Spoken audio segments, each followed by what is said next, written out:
I want to hear cannons. Downfield, pull up, ball to the 5, touchdown Tampa Bay. Mike Evans does it again. Fire the cannons, Bucs. It's first and goal. That's picked off. And who else? Rondé Barber. And the Tampa Bay Buccaneers may ride to the Super Bowl with that one. Third down, 18. Dropping Gannon, looking Gannon. Those up with the heads intercepted. At the 40. Derek Brooks 30. Brooks to the 25. 20. Derek Brooks all the way. There it is. The dagger's in. We're going to win the Super Bowl. And then the cannons go. Fire them. Keep on firing them. Keep on firing them.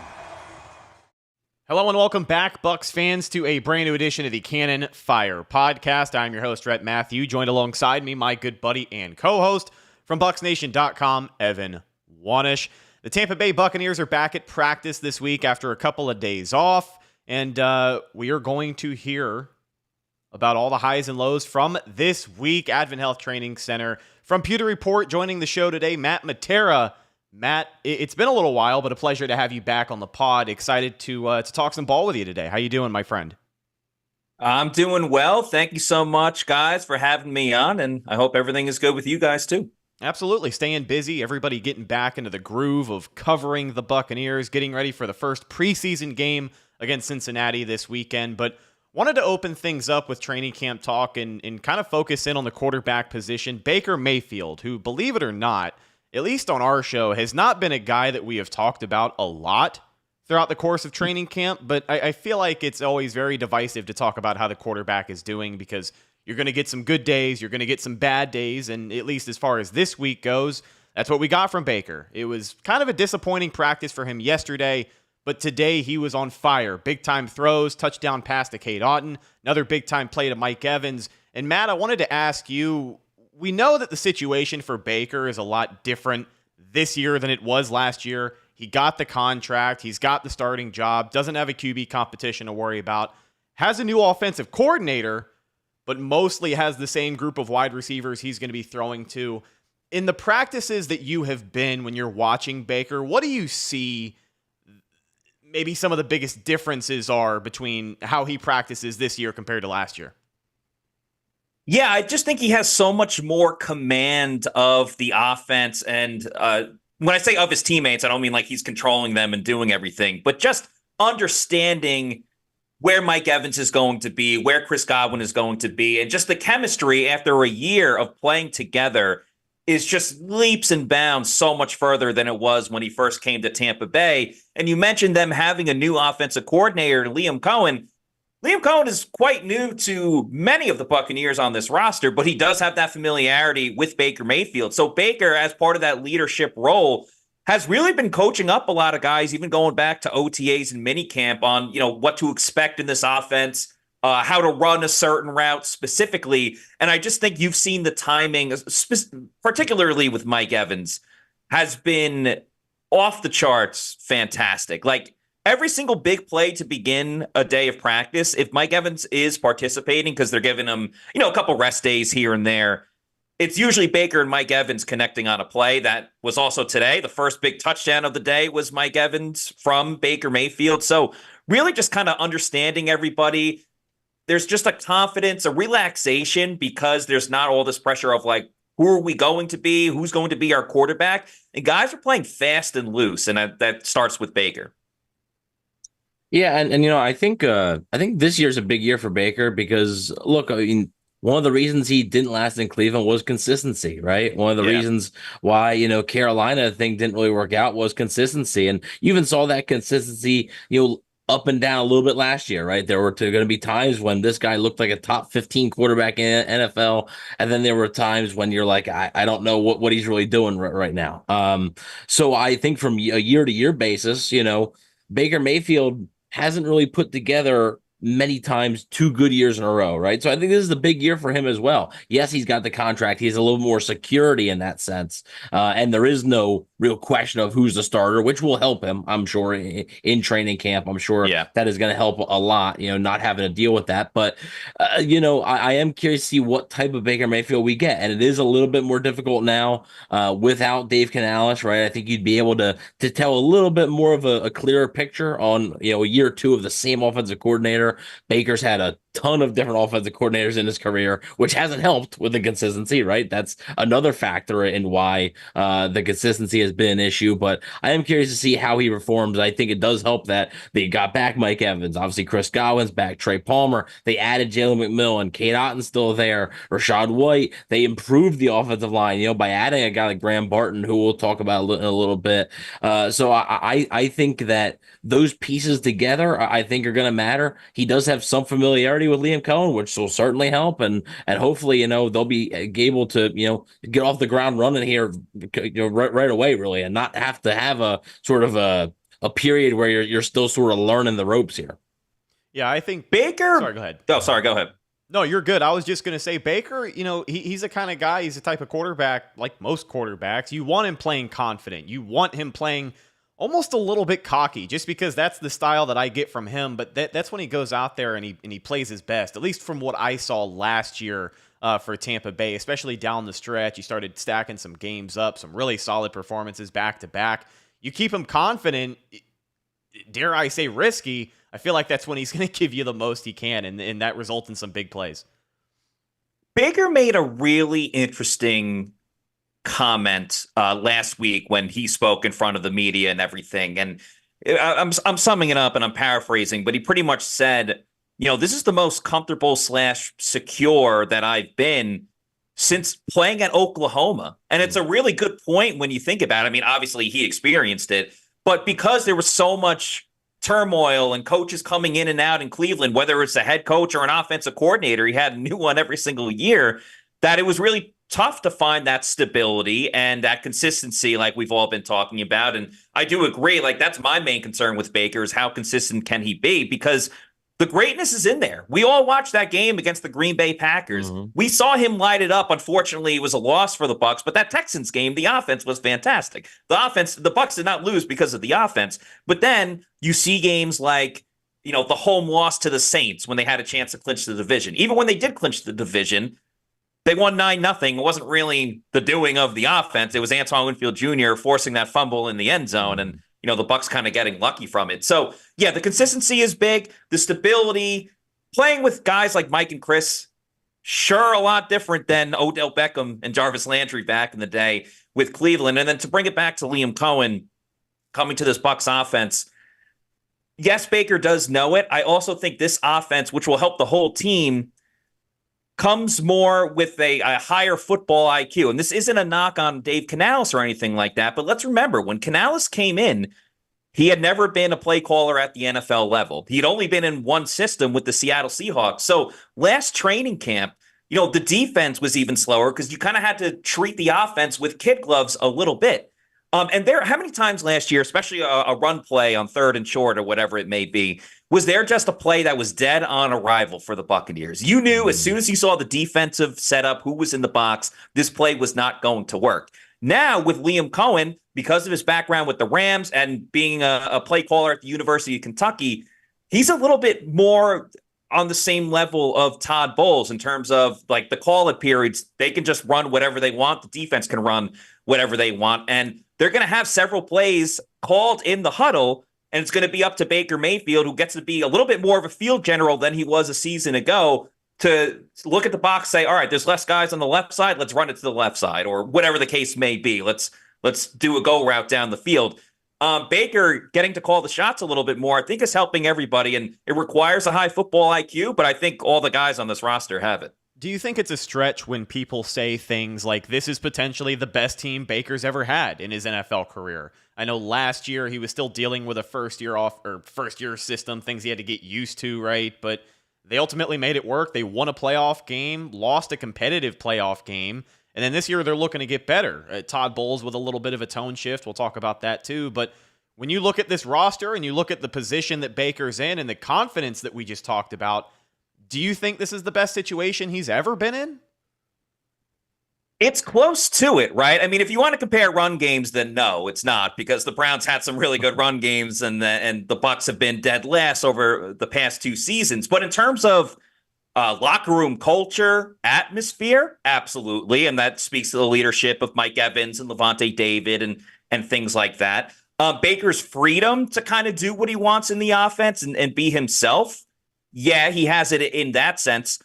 Talent-wise, I think he has it on the offense. Really, just the big question is, because Cleveland had some good defenses with Baker, maybe not like the current Browns defense that you see this day.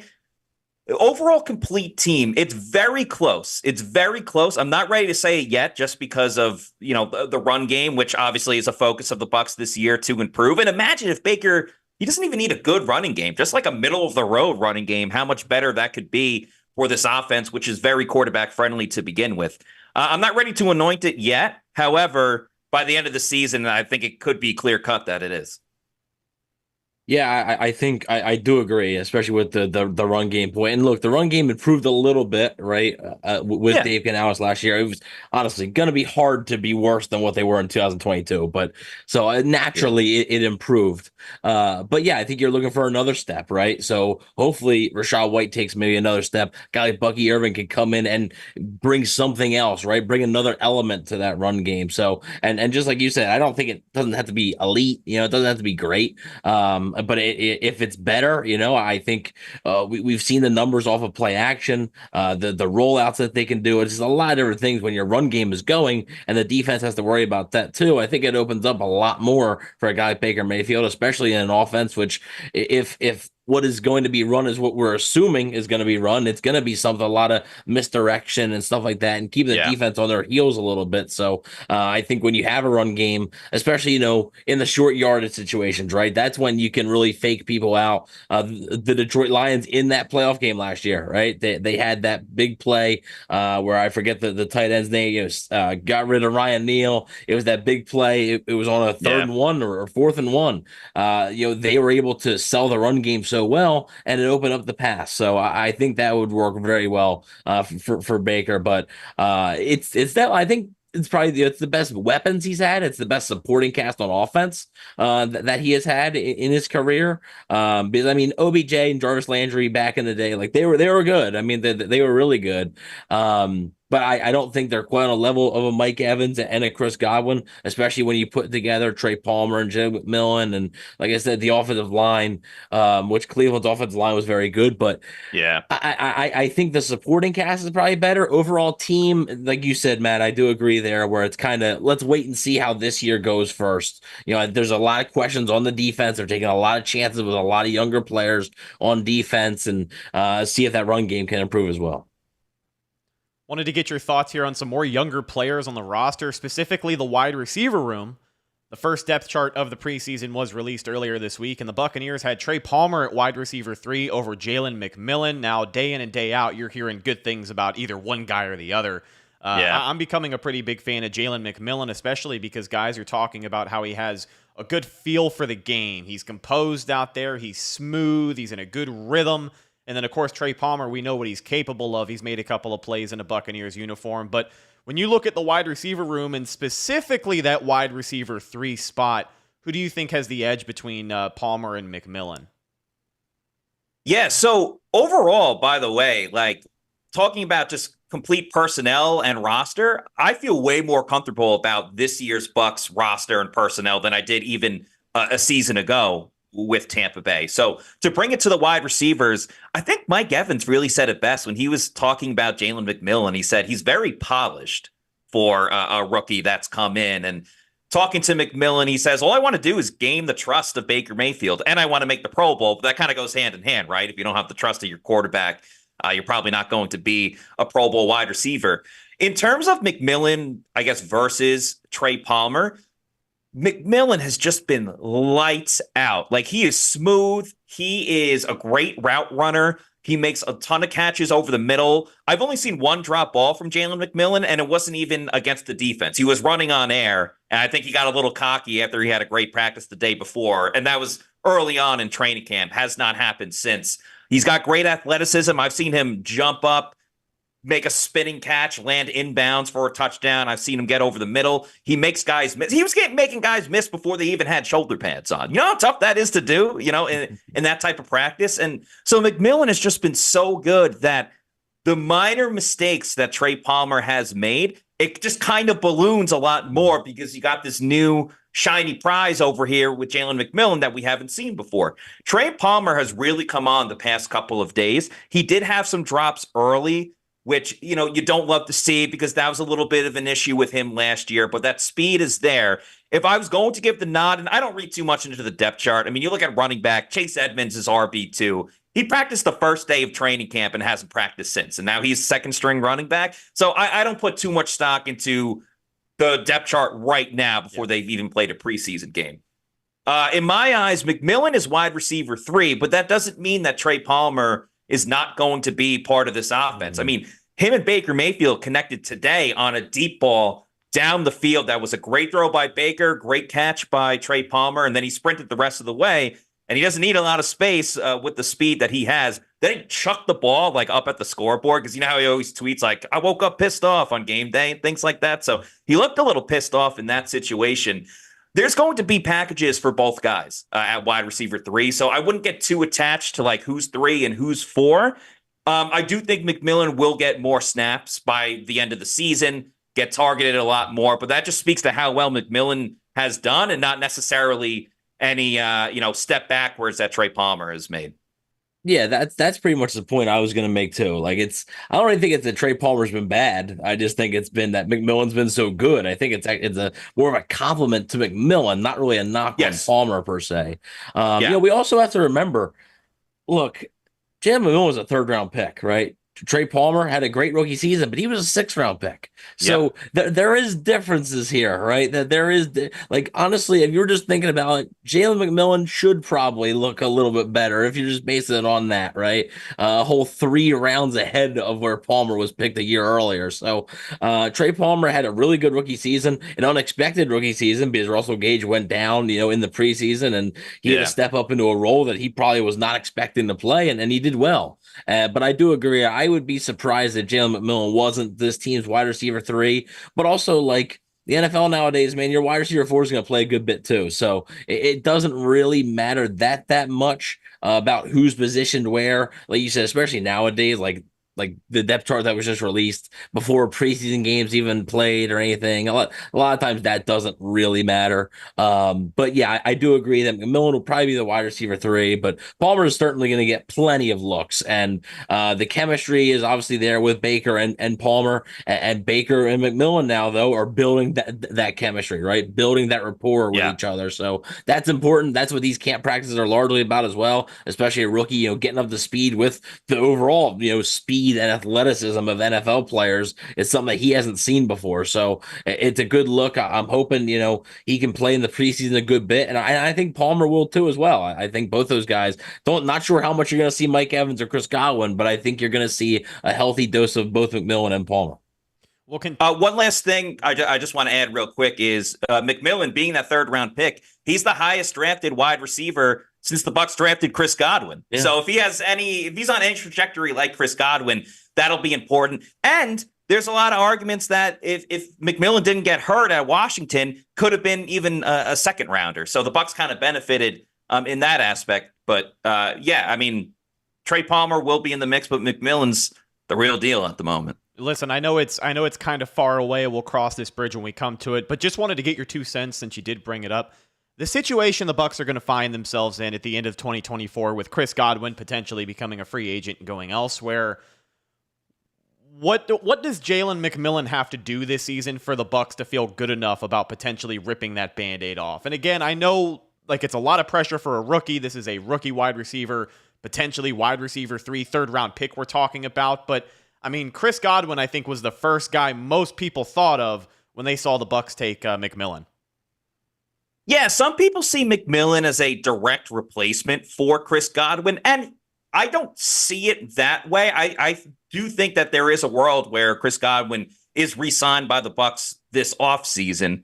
However, based on the money allocation that we've seen from the Bucs this offseason with Winfield and Tristan Wirfs, the Bucs have always done a great job of thinking down the road. Where are we going to put this money? Where are we going to put that money? Who's going to be a free agent? I think the Bucs, while they do want to bring back Chris Godwin, also understand if Jalen McMillan performs at a high level, they probably do have their future wide receiver 2 and maybe even wide receiver 1, because let's remember Mike Evans, it wasn't like he got signed to a 5-year deal or anything like that. For McMillan, I just think he just has to show the potential and the trajectory that he can be a wide receiver 1 or wide receiver 2. Does that mean he has to get 1,000 yards this year? No, I don't necessarily think so. And I think that'll actually be kind of tough given all the skill players on this Bucs offense. We all know Mike Evans has to get 1,000 yards because you got to keep that record going. But Chris Godwin in the slot, that's when he was at his best. That's when he had that monster 2019 season and was good in 2020 and was on the same trajectory. I keep saying that word, but in 2021, he was having an insane year up until that torn ACL injury. So if Chris Godwin shows any semblance of the vintage Chris Godwin from 2019 and 2020, I don't think it really matters what Jalen McMillan will do, because there will be a world where they can sign Chris Godwin. McMillan's still going to be on that rookie contract. And by the time Mike Evans' contract is done, you go, oh, all right, well, we still have Chris Godwin, depending on what Mike wants to do. So obviously, McMillan has to perform well. If he's anywhere like 800 yards and up, I think it's a no-brainer that the Bucs have their guy as, wide receiver 2 for next season. But even if he doesn't reach that, or he does, that doesn't mean Chris Godwin's out of the picture. Yeah. 800 yards will be a huge year, I think. For everything this kid's going up against, the position he finds himself in, I would be beyond pleased with 800 yards for Jalen McMillan his rookie season. But let's continue the conversation on the offensive side of the ball. Let's talk about the running back room as we talk about skill players. Buccaneer fans potentially going to get their first look at Bucky Irving out of the backfield this week. And Matt, wanted to get your thoughts on ultimately how he fits into this running, because we've heard from Rachaad White how great he wants to be. He wants to be this balanced, consistent running back for the Tampa Bay Buccaneers, but you've got a guy like Bucky Irving who can't wait to break tackles out there as well. So how naturally do you think he fits into the room, and what kind of plans do you think the Bucs have for him early in the season? I think he naturally fits with this Bucs team because he brings a little bit of a different style than Rachaad White. I like that in running back rooms. I'm not comparing them because they have different skill sets overall, but you know how like the Cowboys a couple of years ago, they really thrived with Ezekiel Elliott and Tony Pollard. Yeah. I can kind of see that success with the Bucs as well between Rachaad White and Bucky Irving. We know what Rachaad White is going to bring to this team, even if it's just as a receiving running back, because he was great at that last year. What Bucky brings that maybe Rachaad White doesn't necessarily always do is that Bucky is a quick decision maker. He will hit the hole almost instantly as soon as the football is in his hands. He's also great. Not that Rachaad White can't break tackles. He's shown that. He's shown some physical nature to his game as well. But Bucky, one of his best traits is just being able to stay above the ground and not get taken down and bounce off of tackles and break tackles when you don't think that he will be able to. And I know some people think, oh, well, he played at Oregon and you're in this high-profile offense.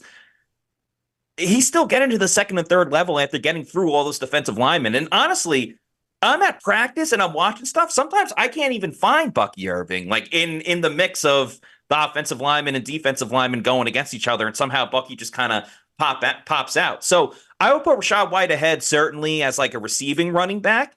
But it's very close in terms of like their running styles. I actually think Bucky may help in some certain short yardage situations, even though he's so tiny, but he's just able to hit it so quickly where, Rachaad White doesn't like tap back there like he used to, but sometimes he just wants things to develop a little bit more. That's okay, but you can't always have that time afforded to you. And Bucky avoids that pretty much at cost. So, yeah, I think they're both different, but they're both going to help the Bucs a ton. And I'm excited to see Bucky in this preseason game because he's been getting a lot of reps in practice. And you can only decipher so much with running backs when there's not like tackling things of that nature. So Saturday's really going to be the show for the first time for Bucky Irving.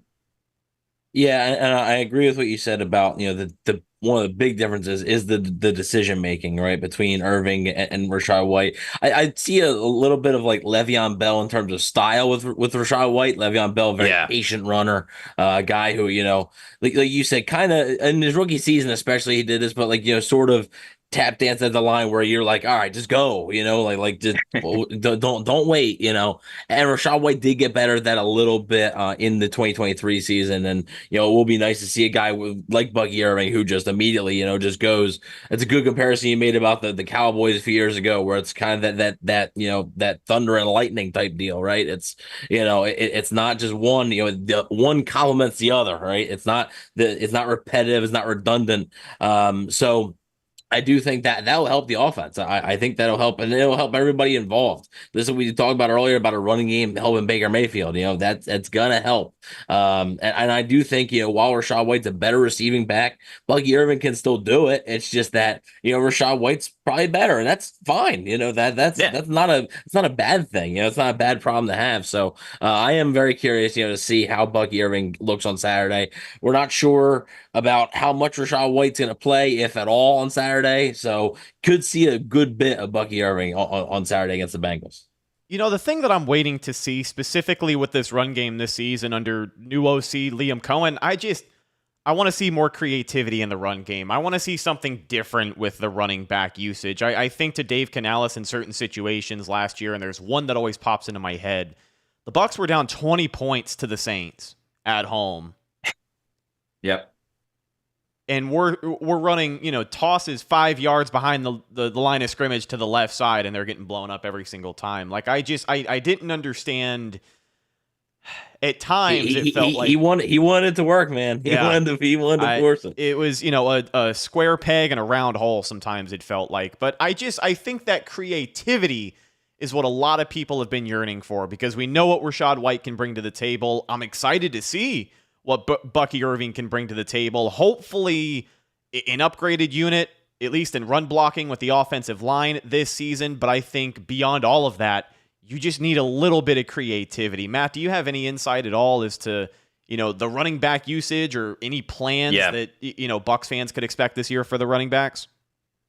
I'm all for establishing the run, but sometimes you got to read the room, like in that Saints game, and say, we're down 20 points. Like, we can't keep running it. Yeah. Without giving away like specifics, I can tell you just from watching that training camp, there are so many different designed runs in this offense with Liam Cohen, whether it's lineman pulling, whether it's just, I know we saw motion last year with Dave Canales, and even Bucs fans who were just starving for any type of motion in an offense based on what they saw in 2022. They were happy about that. There's so much more motion this time around with Liam Cohen. And a couple of the guys that we talked to, whether it was an offensive lineman or the wide receivers, they described this offense as eye candy. So it's going to get you looking one way and they run it the other way, or you think they're going to run it that way and they're actually going up the middle. There are so many tiny little nuances. And the big thing really is just going to be, yes, there are going to be different runs, but there are also going to be the same runs, but in different formations. Like, you can still run it, let's just say up the middle in a trip formation in one situation, and then, have two line up on one side and one on the other, or whatever it may be. I mean, 11 personnel is going to be their main offensive system with one tight end and three wide receivers. That's what made wide receiver 3 so much more important this year. But yeah, it's a lot more movement, a ton of eye candy, and the ability to run different things, but then also run plays that they know just out of different looks and formations, which is obviously very confusing to the to the defense, but has everyone on the same page for the offense. And when you think about it, Todd Bowles, who we all know is a defensive guy, defensive mastermind, who were some of the offenses in recent years that have given him a lot of trouble? The San Francisco 49ers and the LA Rams when they're fully healthy. Mm-hmm. Well, Liam Cohen comes from that type of system, that type of area. So it's really kind of an iron sharpen iron situation. And the last thing I'll say is I always go back to this Liam Cohen's first introductory press conference as offensive coordinator. I had asked him about Tristan Wirfs, and he said, Tristan Wirfs is a weapon. I know he's an offensive lineman, but he's a weapon in the offense and specifically the run game. He's going to use Tristan Wirfs all to the best of his ability. So that means getting Tristan out in space more than he has been. I mean, we know his athleticism, so I'm really excited for that wrinkle too. Yeah, Tristan Wirfs, another guy who's just been kicking ass at camp. I mean, for lack of a better term, there was a highlight last week of him matching up against Chris Braswell, the second-round pick, and he certainly looked like one of the best left tackles in the NFL. There wasn't even an inch for Braswell to try and sneak by. But let's talk about the trenches here on the offensive side of the ball before we go to the other side. The center, Graham Barton, first-round pick out of Duke, got some work with the first team today at center. And it seems like, we talked about it with Baker Mayfield having good days and bad days. Barton being a rookie, you're going to expect some bad days. But it seems like the center position, there was a lot of discourse yesterday about his snaps. I guess he's had more than a few bad snaps. Your thoughts on that? And then ultimately, what's going to happen with the left guard position? Robert Hainsey going to be back in the mix potentially with Sua Opeta now done for the year. So when you look at the center, the left guard position, what's going on there? Where does Graham Barton end up, and does he adjust here before week one? Yeah, the botch snaps right now from Graham Barton are a bit of a concern, but I think the Bucs brass knew going in when you're having a guy that played a little bit of center at Duke, but wasn't his natural position or his main position. This was going to happen from time to time, especially when the physicality ramps up, when all of the pads come on. There's been some discussions about some of the botch snaps that happened the other day where the running back was supposed to run through and catch the snap versus like the quarterback. So it's not like every single one has been to the quarterback and there's been an issue, but there's been enough to obviously raise some red flags. And he was fine today with the snap. So it'll be more of a work in progress. If there's nothing that happens in the preseason, that will overall be a good thing. The starting left guard job, and Barton's been fine. He's had some ups, had some downs. Vita Vea hit him with a really good swim move today. It's Vita Vea. I mean, you're going up against one of the best nose tackles in the league. That doesn't concern me. As far as left guard goes, it's Ben Bredeson's job to lose. I understand the notion, and I was kind of an advocate for it. Shout out to Paul Heyman about maybe moving Hainsey to the left guard position. But now, like you see with the injury to Opeta, if something happens to Graham Barton, what is the Bucs' option at center if Hainsey is over at left guard? I think it's just better right now to have a keep safe, have a guy that can come in and start, because he did start the last 2 seasons, to keep Hainsey at center. So it's really a lot of Ben Bredeson. Brandon Walden has been moved there from time to time. And Elijah Klein is a guy that I've been pretty high on really since they drafted him. He comes from UTEP, where all they did was run the football. So, the run characteristics are going to be down. But he's been getting a lot of compliments from teammates and coaches about his pass blocking ability, which he's not as familiar with. I'm not saying he's starting, this season, but given the fact that Bredeson's on, a 1-year deal, and you never know with linemen year in and year out, really anyone with a 1-year contract, it would not shock me if Elijah Klein is a starter, next season or in 2 seasons from now after he has more time to develop. Really, the big question with Bredeson is how much of an upgrade is he over Matt Filer, who was here last year, and Aaron Stinney? Because if he's not much of an upgrade, well, then you still have a question at left guard. If he's a step or 2 ahead, then the Bucs are in a pretty good spot if we're in the assumption that Barton can kind of progress and play at an NFL level quickly, because teams are going to take advantage of him, even though he was a first-round pick. And that Cody Mouth, the right guard, is taking another step forward. He looks the part, certainly, and he's been pretty good in training camp. So still some questions for me along that offensive line on the interior side. Tackles, they're fine. Yeah, I definitely agree. The tackles are fine. Graham Barton there's going to be ups and downs. Not everybody's going to come in and be a Tristan Wirfs, be an Ali Marpet, where their rookie seasons are just fantastic. Those are the exceptions, basically, right? Those aren't, especially, in these back half of the first round. It's not like Graham Barton was a top 10 pick here. Now, talent-wise, he's a talented football player. He's a heck of a football player. But, he's a moving a position. He hasn't played center in a long time. So I do think there's going to be some adjustments there. Hopefully the snaps, or something. Just by getting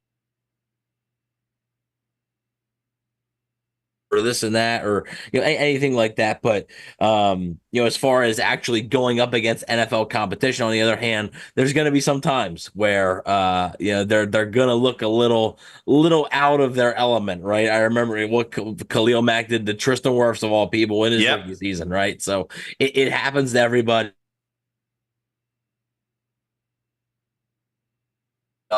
And that left guard spot it's been a question for a long time. I mean, that's something they haven't really been able to figure out. And it's sort of been a revolving door there of just different guys that they're trying to throw in, and it just hasn't really worked. Maybe Ben Bredesen could come in and be that consistent option. We'll see. I did like Sua Opeta. Was bummed when he went down. I thought that was a decent signing, especially with the Eagles having such a loaded offensive line. Opeta didn't get as much playing time. Figured here with another opportunity, but then Elijah Klein, obviously, may get an opportunity at some point this year. Injuries can happen at any point, especially along that offensive line. So Elijah Klein may get some reps here.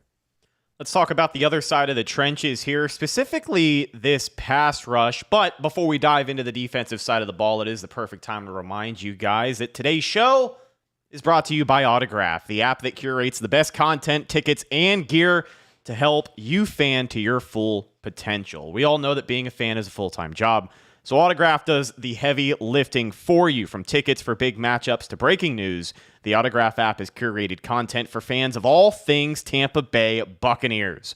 All the podcasts, articles, and game predictions you could ever want, including the Cannon Fire podcast.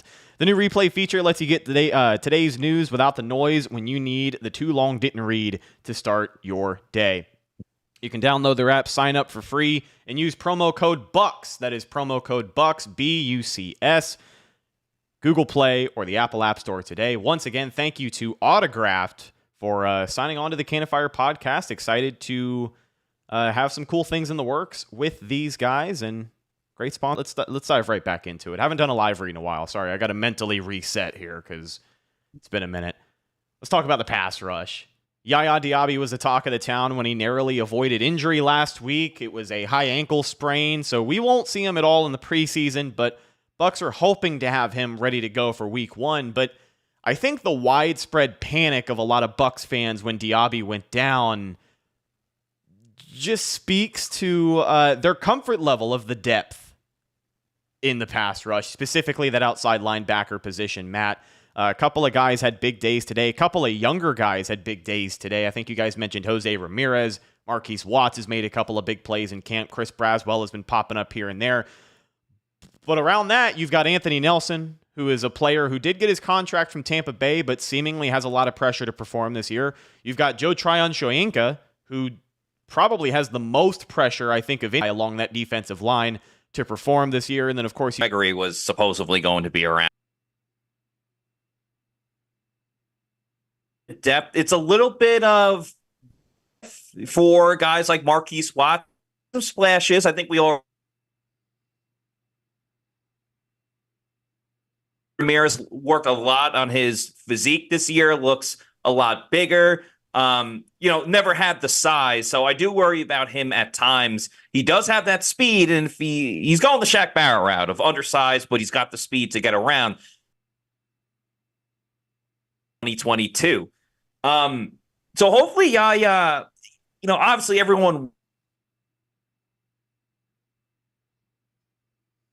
situation, because if Yaya was going to be out for a while, I would have a lot more concerns about he gets 95% done, but not the last, 5% of finishing the job, which is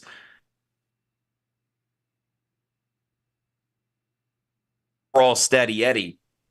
That's what makes what intriguing. Like, what if you actually gave him more playing time and more reps? Just be that pass rusher that can just consistently provide pressure in the face of the quarterback.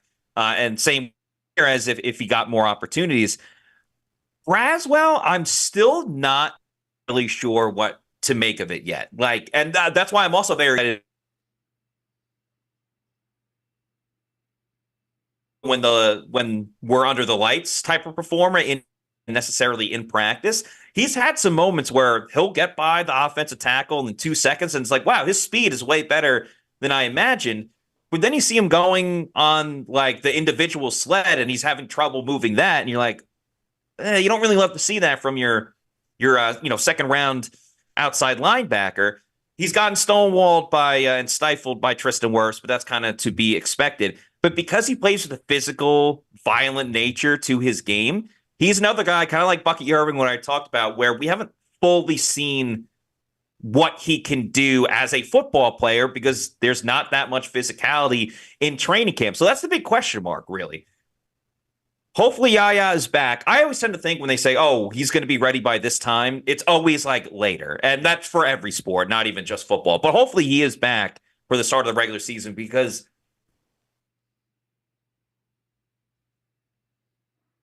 if he has a great preseason and continues to stack days and perform at a higher level day in and day out, he could lobby to be the other starting outside linebacker over probably Anthony Nelson or Joe Tryon-Shoyinka?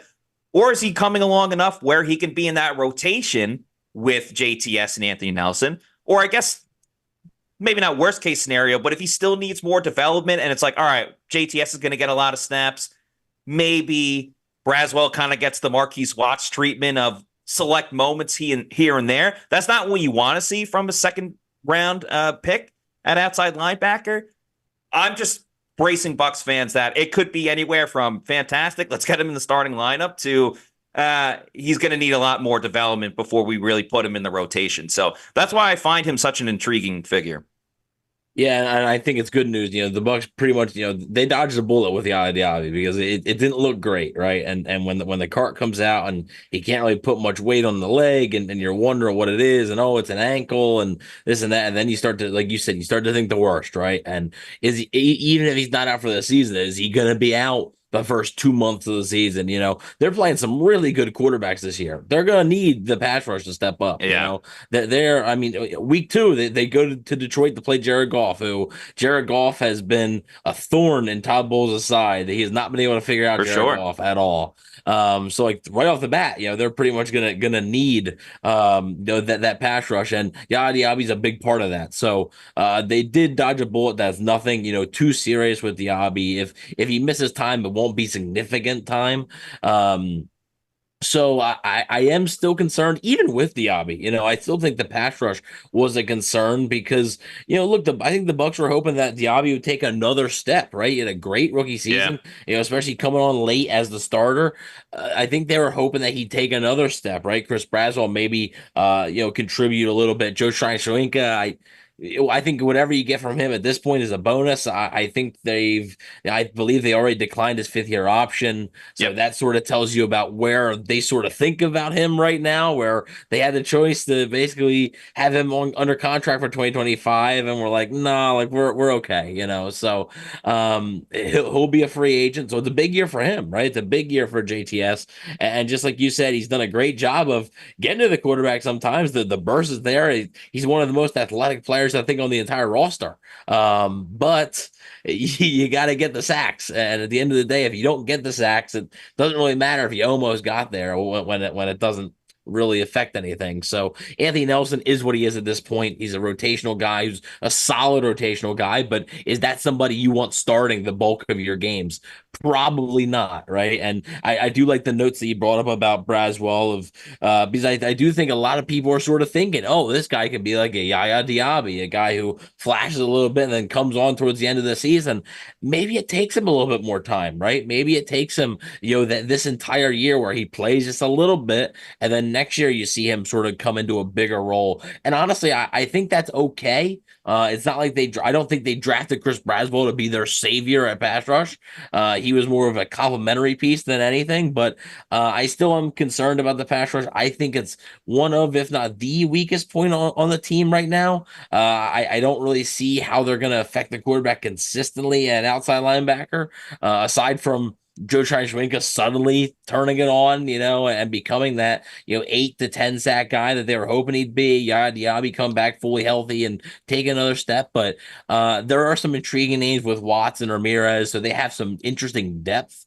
But as far as the high end, there isn't really that much high end talent there. And that's what does worry me, especially in today's NFL where it's pass heavy and you're going to need a good pass rush.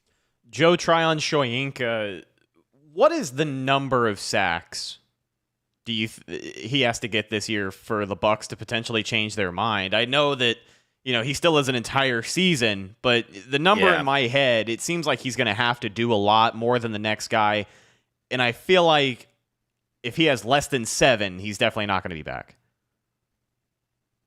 So here's the juxtaposition that's so odd with Joe Tryon-Shoyinka, because they didn't pick up his last deal. If he performs insane, let's just say he gets like 12 sacks on the year. Sure. I still don't think he's back with the Bucs, because there's going to be all of these teams lining up to sign Joe Tryon-Shoyinka, where the Bucs, who have no other team has seen him up as close up and personally as the Bucs have. Yes, you would love the production, but it's like, can he do that consistently for another contract where we know how much money edge rushers get? I mean, it's pretty much, besides wide receivers, it's the closest thing you get to a quarterback contract. And when you have Yaya Diaby still on a rookie year, which next season would be his third season, and you drafted Chris Braswell to potentially be a starter, I think the Bucs would be fine with Joe Tryon-Shoyinka walking and the Bucs not paying all that money, because at the end of the day, you can't pay every single person.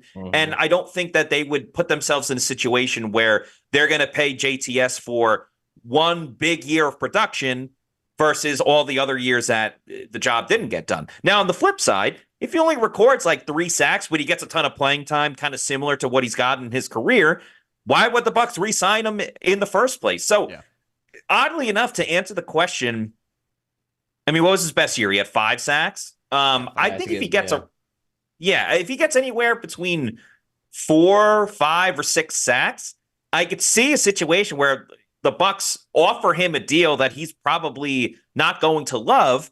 But if no other team is really giving him a contract, he could be back in Tampa Bay in that sense. And I think that's really good depth. Like, I like JTS as a role player or a guy that can line up as like the second string outside linebacker opposite the main guy like Yaya Diaby or whatever it is.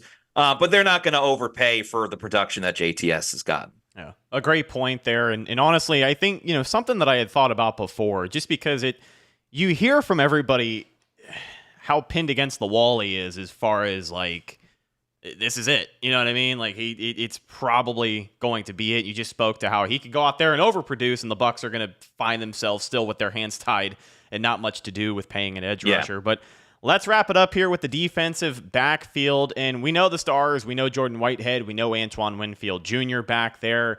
But I wanted to talk about some of the younger playmakers and get your thoughts on a lot of these guys showing up. Josh Hayes had a couple of big plays. Tyreek Funderburk, one of the funner names to say on the roster, popped up today and I think had his first interception of camp. He did? Yeah, so, guys like that. And I think Tyke Smith as well. Todd Bowles starting to get creative. He got a sack today.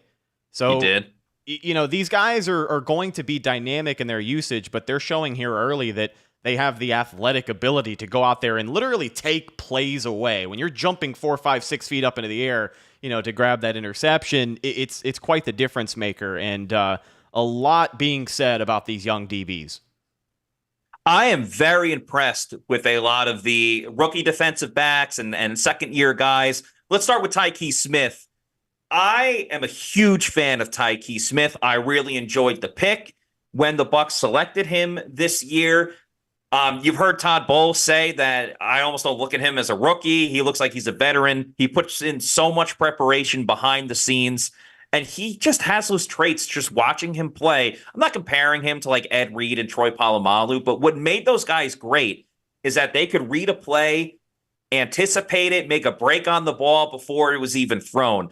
And those intangibles, there's a reason why they're intangibles. Like, you can't teach that to certain guys. He already has it. He's very confident in everything that he's doing.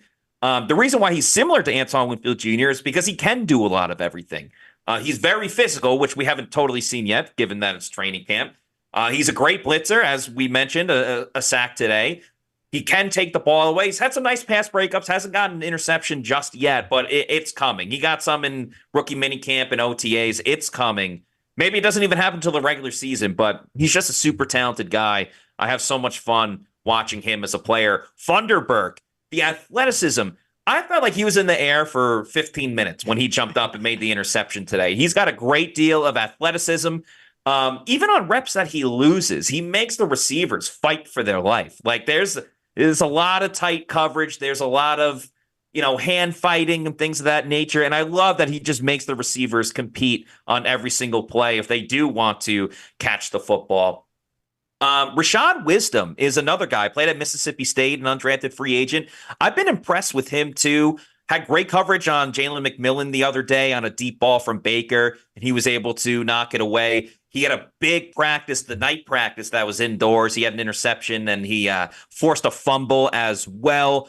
Obviously, all these guys are fighting for one of those last spots, but they're going to have a pretty damn good practice squad too, because some of these guys are going to end up on that spot, and there's no shame in that. We know how often the Bucs have been hurt by injuries, particularly in the secondary. So you never know. One of these guys may end up having to come in and play a role for the Bucs this year.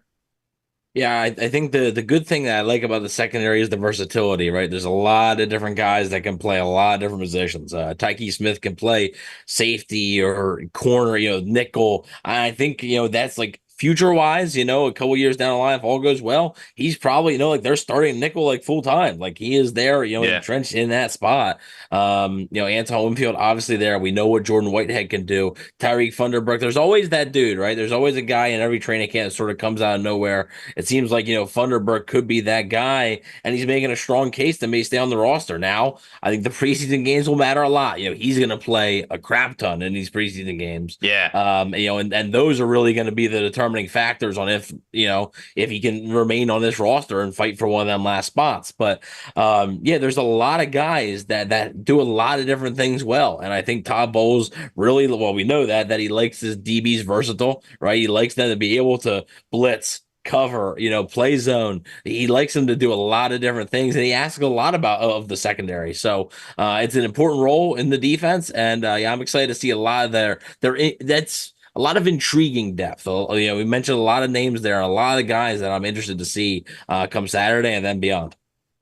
Yeah, I think when you look at the talent in that backfield, no matter who they carry into the regular season, I have good faith in Todd Bowles, not only as a defensive coordinator, but a head coach, to put his guys in the best position. Like we've talked about Jordan Whitehead wanting to come back and play in this system under Todd Bowles because of how well he was playing before. Antoine Winfield, the highest paid DB of all time when he got his deal. Guys that are basically carving out a role for themselves, or at least Todd Bowles carving out a role for these guys because he knows their strengths, he knows what they're good at, and he knows how to use them dynamically. He can send them after the quarterback. He can stick them in the nickel corner spot. He can send them out to cover, all the things that you had just said, Evan. But I'm excited to see the creativity, the versatility, and I think a lot of these younger guys that are going to be getting reps throughout the season, even if it's not a lot, I think it will be meaningful and potentially impactful plays that we see some of these guys come up big on. But ladies and gentlemen, I believe that's just about going to do it for today's episode of the Cannon Fire Podcast. Matt from Pewter Report, thank you so much for your time. Matt Matera, ladies and gentlemen, where can the people find you and your awesome content? Well, thanks again, guys, for having me on. It's always fun talking to each of you. So hopefully we can do it again soon. You can find me on my personal Twitter. That's Matty4_Matera, Matera. You can find all of my work over on pewterreport.com. Pewter Report TV is our YouTube channel. Our social media is Pewter Report as well. Got the Pewter Report podcast 4 times a week, actually recording one coming up soon. And everything Pewter Report, and check out my Twitter as well. But yeah, thanks again, guys. Really appreciate it. Yeah, appreciate you, man. Good talking ball with you once again. You can follow our show on social media at Cannon Fire Podcast, Facebook, Instagram, and Twitter. All of those are Cannon Fire Podcast. Best place to go for updates on the show and, of course, Buccaneer news as it happens. You can follow my co-host Evan on Instagram at Bucs_daily. You can also find him on Twitter at EvanNFL and check out his written work at BucsNation.com. You got anything in the hopper this week?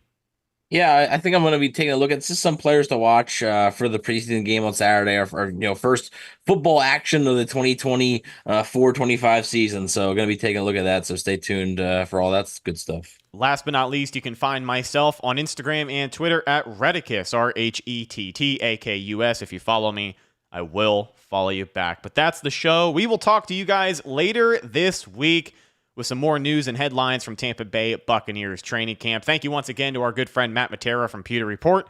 I'm your host, Rhett Matthews, signing off from my co-host, Evan Wanish. We'll talk to you in the next one. Until then, and as always, thank you for listening, and go Bucs.